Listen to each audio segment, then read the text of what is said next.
Hello, my name is David Younger. I'm Associate Director in the Study Abroad Office, and today we're going to talk about the Rome Classical Studies program, the ICCS program, as part of our Study Abroad Week portfolio of virtual information sessions. With me today are two special guests that I'd like to introduce, Professor Schlegel from the Classics Department, and Lainey Adams, who was fortunate enough to go on this program last year. Would you guys like to introduce yourselves? Hi, yeah. I'm Catherine Schlegel, and I'm DUS in Classics.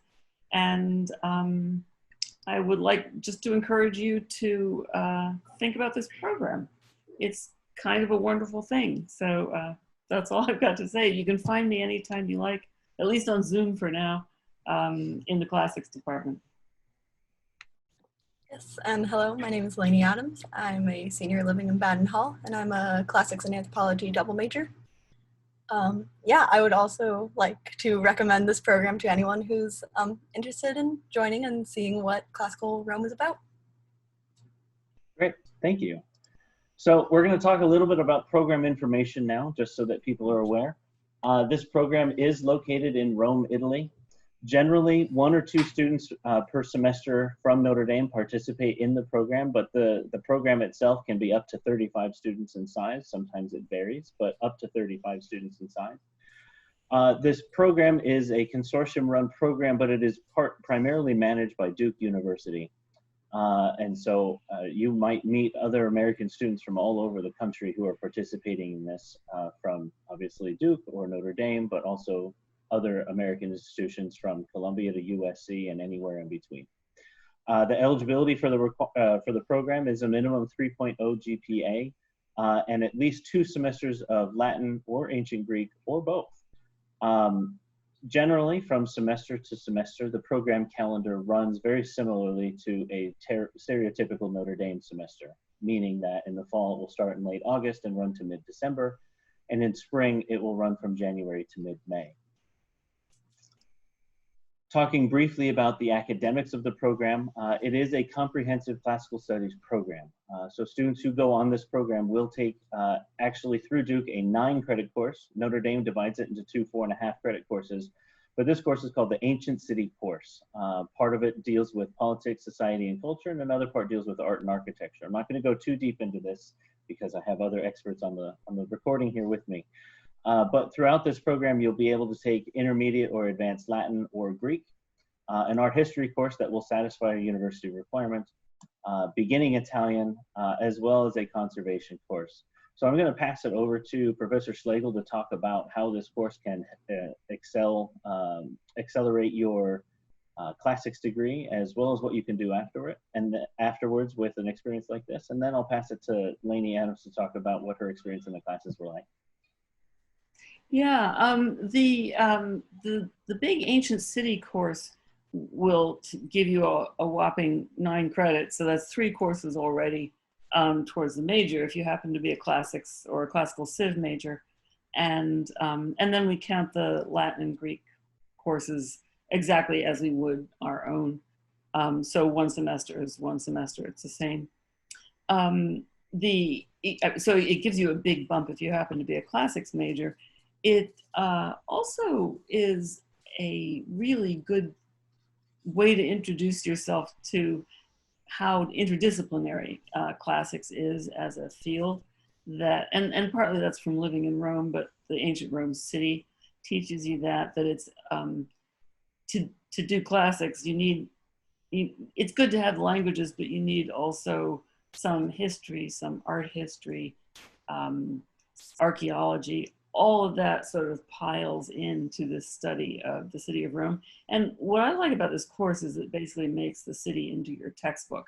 And Lainey may say more about that, but it's an irreplaceable and remarkable way to learn about Rome. There's nothing like it anywhere else. And it's also just, I think, a really nice program academically. It's rigorous and it's convivial, and every single thing you do pours into this project of learning about the ancient world.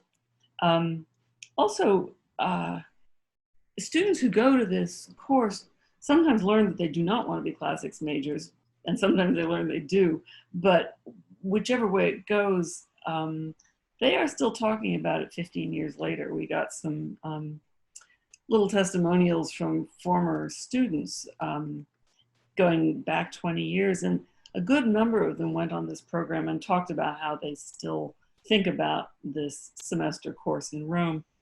The city of Rome, for one thing, has a way of changing people, and certainly changes your view of a classics major, but I think it changes your view of history. Rome piles centuries on top of each other, and you will stumble across the ancient world, but suddenly you'll also be in the medieval world, and you'll be in the 17th century. It is a great advantage for graduate school programs if you're going in classics or actually art history and history as well. For classics, it's it's a bona fide. It's not like you have to do this course to get into graduate school, but everyone recognizes how good it is academically. Students who don't go on in classics, as I said, still talk about this course. A student of ours named Rich Schrader, I think he graduated about 2010, is now an ophthalmologist, but he mentioned in a correspondence recently that the Centro, the ICCS program, changed his life. And he also called it, I think, Classics Nerd Disneyland. But that's just, that's him, that's not my language. It is simply, an advantage to your life and to your academic record to participate in this course and to meet a lot of other people who are interested in the ancient world at the same time. So yeah, I think that's all. Lainey can tell you about the, she can get into the weeds. Yeah, I definitely have a lot of details about the course itself, and so I'll start out with the required course, with the Ancient City course, and that always started on Monday mornings. We would typically spend the morning out in Rome, walking around, going to ancient sites, talking about things. One of the things that I loved the most about this course was that you never sat in a classroom, let alone like online learning was not, the operational system in this course. It wasn't a lecture that we got from our teachers, but an experience that you got to go out into the city and experience and really jump into yourself. So that was Monday mornings, and then Tuesdays, the entire day was dedicated to the Ancient City course. And those would typically be days that we would take trips outside of the city itself to experience more of Rome as an empire and how Rome influenced and was influenced by the other cities in Italy. So our semester went chronologically. When I was there, we mostly went to some Etruscan sites, such as the necropolis at Tarquinia and Caire. But then we also, for example, went to this place that was the Temple of Fortuna Primigenia at Praeneste. And these are experiences that it's really hard to describe in a Zoom. It's really hard to describe even with pictures. I think it's something that you have to go and do for yourself to really experience, because there's so much in Rome that it starts to feel natural or right that you're walking around a city and then you see some ancient monuments or you see some imperial fora. But then, so Palestrina is a small Italian city, and we were walking around the city, went to see a really ancient gate, and then we walked up a bunch of stairs up this hillside, and all of a sudden we are in an ancient Roman temple, and you are looking out over the city of Palestrina, and it's just so earth-shattering. It's so amazing to think of how long ago this was built and what this meant to Romans and to people at that time, and then also what it has meant throughout time up until this day. So that's to say that the Ancient City course takes you also outside of Rome, because Rome isn't an island by itself, and it isn't a people of just the city. It's a people of the whole area. And these really aren't touristy trips. They're off the beaten path of what would be a typical trip to Italy. But one of the things that I most appreciate about this course was that I would never find these places by myself, and let alone find an expert to come along and teach me about these really ancient places. And I feel like that's something that you get in this program that you wouldn't necessarily in other Rome Study Abroad programs. And so that's a bit about the Ancient City course. And then the other classes I took as electives, I took Advanced Latin, and that was on Mondays and Thursday afternoons. And I was really impressed, not only by my professor and like her expertise in the Latin language, but also the level to which she engaged with the city of Rome too. It's really easy to say, like translating Latin passages, like, oh, let's sit in a classroom and, you know, like read and translate and do scansion. But my professor chose for us to read Virgil's Eclogues, so that we could hear about the Italian countryside from the perspective of Virgil, who's one of, you know, like Rome's greatest, Latin's greatest authors, but then also like see the countryside and talk about the plants and the wildlife that he discusses. And so that was a really, really amazing outside of just the classroom experience. Then on Wednesday mornings, I did the Conservation and Management of the Material History of Rome course, which was the hardest to get into at the Centro, surprisingly. It had to stay small because our big project was creating our own mosaics in the method that the ancient Romans would make mosaics. And I cannot tell you how sad I was to leave mine behind. But I really loved everything about the course because I wasn't super familiar with what conservationists did. And I feel like I can appreciate so much more the work that they do. And also when I go to museums or see ancient artwork, how much work has gone into preserving those and continuing to share them with the public. And then I think that maybe the last course, I didn't actually take art history because I had filled up my requirements, but we did not have classes on Fridays to allow for art history courses to go on like day-long trips. And if you weren't a student in the class, you could still go along. And so we got to visit places like the Sistine Chapel and the Villa Farnese, like with an art history expert who is really just an amazing teacher. And that was a really amazing experience, even though I wasn't in the class, still got to venture alongside them. And so that was my experiences with the classes in Rome. Can I say also, I meant to mention this, that this course is a nice way to set up a senior thesis. Often, not always, but often people do a paper and a course here and then bring it back to Notre Dame and sort of do it up in their senior year. I also wanted to say about being in Rome with the Centro, they can get you into places that no one else can. I mean, they're embedded in the whole strange bureaucracy of Rome, which means knowing people who know people. And so you get these things called permessi to get into museums that are closed, into archaeological sites that the riffraff don't get into. And yeah, Lainey knows about this. And it's all, I mean, it's a huge, as Lainey said, there are places you wouldn't know to go to, but even if you knew, you wouldn't be able to get into if you weren't in this course. I didn't know, I had no vivid idea, say, of who the Etruscans were, the people who ruled Rome before the Romans. And you have to see it to grasp what an amazing civilization this was long before the Romans. So things like that, that are, as Lainey said, hard to describe. Thank you both. This is great. We're going to move on to housing in the program. So housing in the program, what you can see in these pictures here, the uppermost picture is actually a front door view of the Centro itself. And I'll let Lainey talk about the other view. But this program provides housing on the same premises as the classrooms and administrative offices and even the dining hall. Speaking of dining hall, 3 meals a day on weekends are included, and you will be responsible for your meals on the weekends.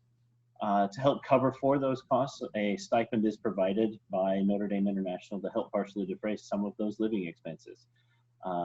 So we don't collect receipts or anything like that. It's simply money that is provided to you, and you take care of your own meals. Lainey, can you talk a little bit about living in the Centro and what day-to-day life was like and things along that line? Yeah, for sure. So that was my view in the afternoon sun from my floor on the Centro from my dorm room.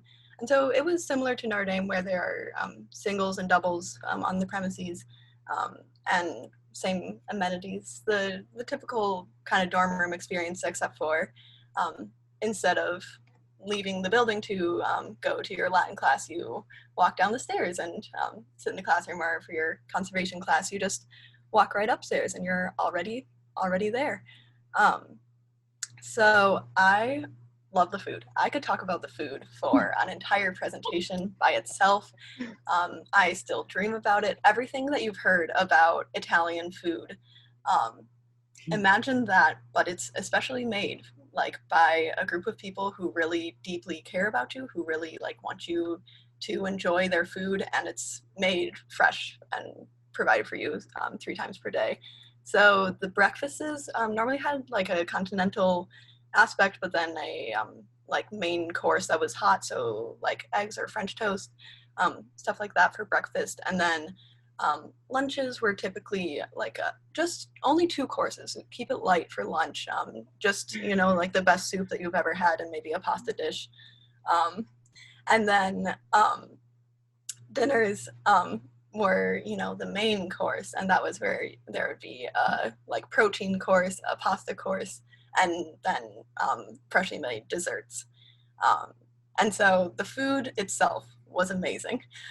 But then probably what I enjoyed even more than just having good food was having good food and good company, because everything was served family style. So tables of 4 to 6 of your classmates, maybe people that you just were having in class together with, or maybe people that you don't get to see if you're taking different electives as much.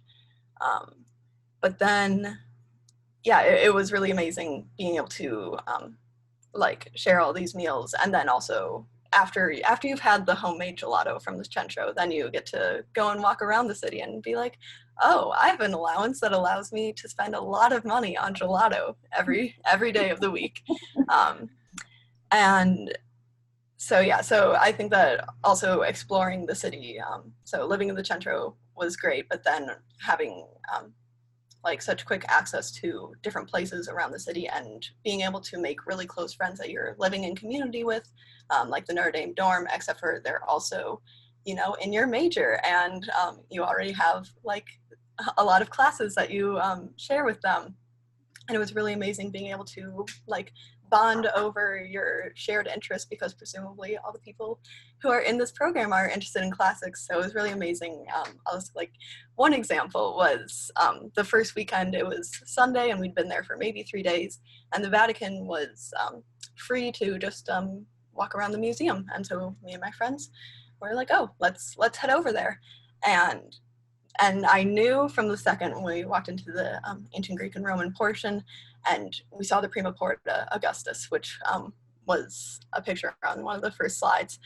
And all of us freak out because we're all classics majors, and we all know how much this particular statue means to, you know, the history of Rome and the Roman Empire. And we all like had this like shared experience learning about it. And that was when I realized that we were all there for the same reason that we were all there, because of this shared interest and fascination with classical Rome.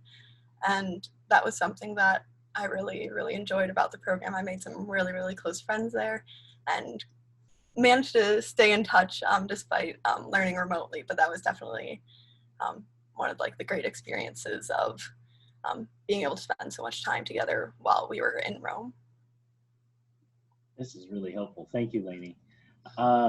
We're going to talk a little bit about life at the Centro and summer eligibility. I know Lainey has talked a little bit about this, so let me jump into eligibility and then maybe have time for another story from Lainey. But so typically you would apply as a sophomore to go during your junior year. As mentioned previously, it's minimum 3.0 GPA and must complete at least 1 year of college level Latin or ancient Greek, again, to get into those intermediate or advanced classes. Should you be pursuing those languages. So Lainey, tell us a little bit about what we're seeing here in these photos, and tell us a little bit about life at the Centro. Yes, of course. So the picture, the smaller picture on the left, that is one of the tombs painted tomb of the Etruscans.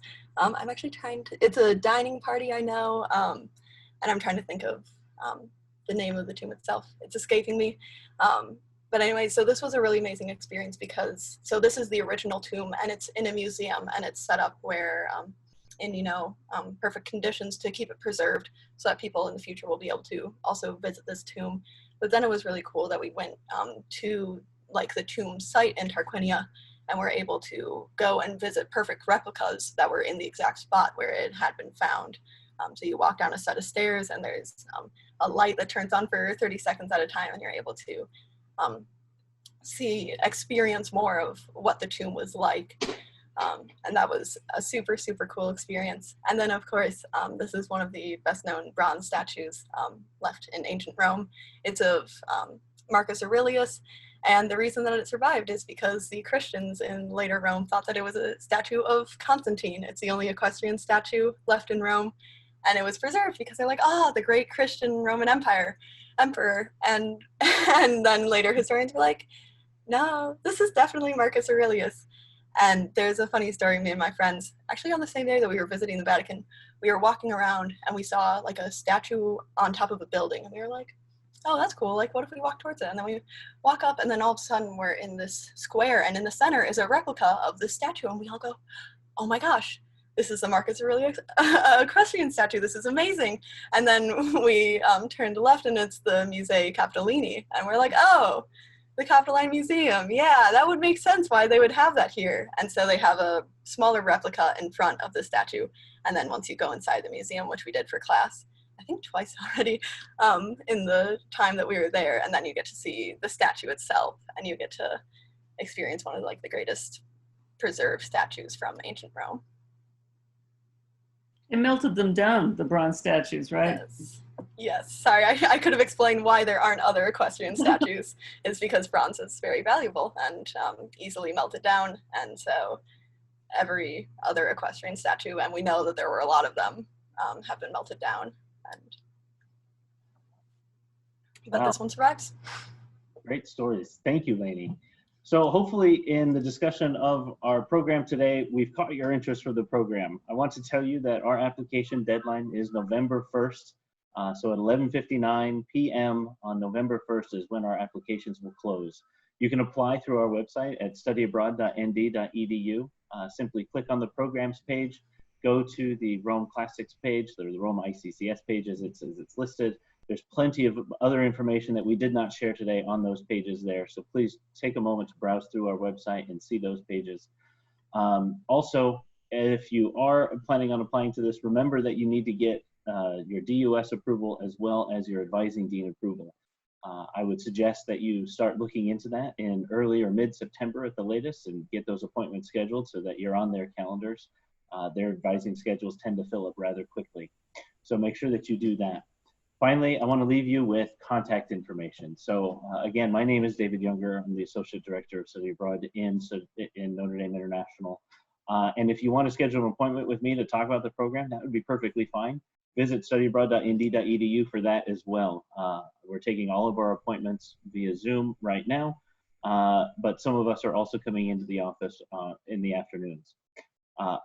Contact information for Professor Slagle is also listed here, as well as Lainey Adams. So please do reach out to us. We do want to talk to you about this program. Clearly, you can hear the enthusiasm from Lainey and Professor Slagle.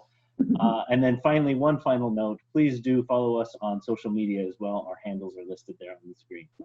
Thank you for joining us, and please reach out if you have a... reinforce the point about the advising deans. Don't put that off. They get very cranky. Yeah. Don't put that off.